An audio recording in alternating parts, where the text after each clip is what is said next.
Hi everyone, I'm going to be swatching the Huda Beauty Icy Nude palette in this video, and I will be giving you just my very first impressions on the way the shadows swatched and the way that they felt to the touch. I have not had a chance to use this palette yet, and I will be making a second video with looks that I will put out maybe in a few days or a week or so. So this palette is all cool neutrals, except for like a handful of shades on the right side of the palette. There are a good mixture of mattes and shimmers in this palette. There is one pressed glitter, and there is a couple of shimmers that are kind of semi-creamy feeling. I think they are like a hybrid of creams and powders. Everything felt pretty nice to the touch, and I'll kind of give you a little bit of an overview as I go along here. First up is the shade Iced Out. This one is a pale blue to purple shifty shade. This one felt pretty creamy to the touch and was pretty easy to pick up. A lot of the shimmers in the palette feel creamy, but this one didn't feel thick and waxy. It just felt very smooth and creamy. High Life is a dusty lavender matte. This one had a smooth texture to it, but it didn't feel emollient or creamy.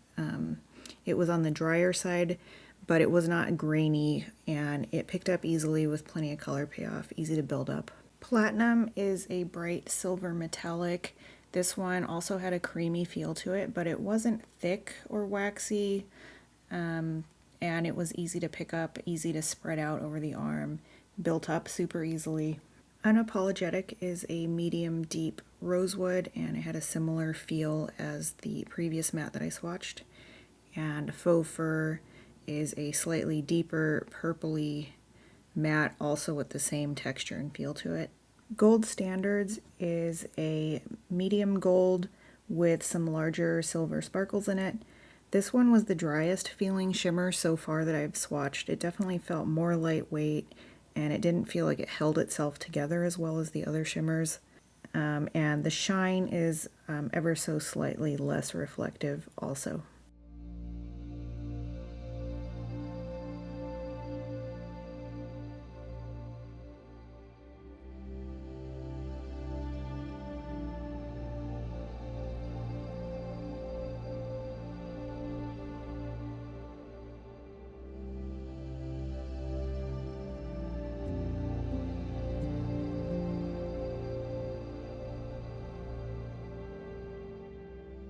In the second row we have Avalanche, which is a plain matte white. This one was the sheerest, and I had to build it up a lot. It didn't seem to adhere super well on itself on my arm, so I'm curious to see how it does on the eye. Next is Aurora, which is like a rosy bronze metallic. This one swatched really well, was super easy to build up, and it had kind of a creamier, maybe like waxier kind of feel to it. This one is VBS, which is a purpley silver. It felt pretty similar in texture to the previous shimmer, but this one was kind of thick, and once I placed it on my arm, it didn't want to kind of spread out, so that's why I'm kind of, you see me spreading it out a lot there, but otherwise it seemed like it did fine. Poised is a medium gray with a little bit of a purple tint to it. This felt really nice to the touch, very smooth, was easy to build up. She Rich is another gray. This one is also purple tone, but much deeper. This one had a slightly grainier texture under my fingertip, and it was also a little bit powdery. You can see a little bit of shadow fell off onto the table as I was swatching. Cold Plunge is a peachy yellow nude, just a little bit darker than my skin tone. This one was also very smooth and had a nice color payoff and was easy to build up.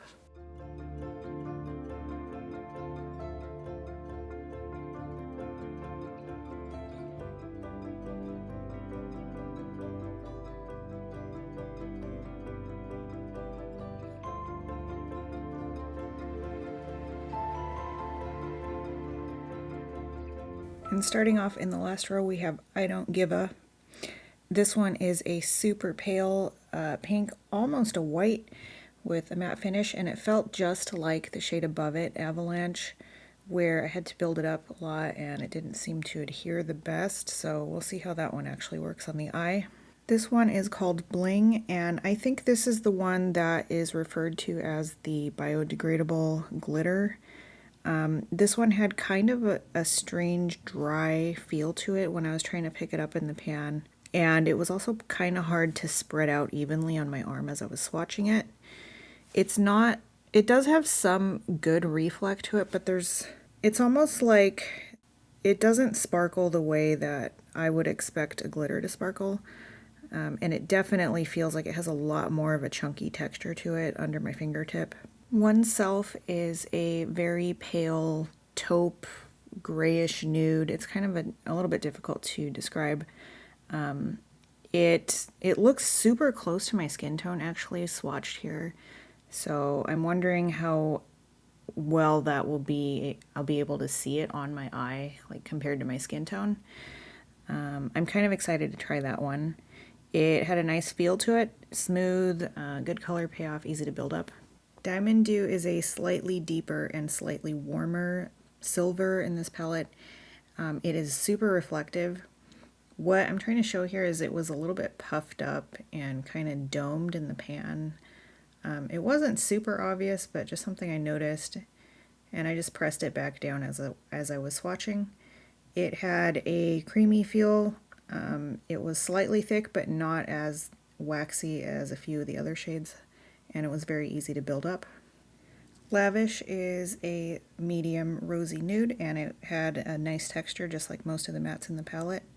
And First Class was equally nice in texture, and this one was more of a medium peachy nude.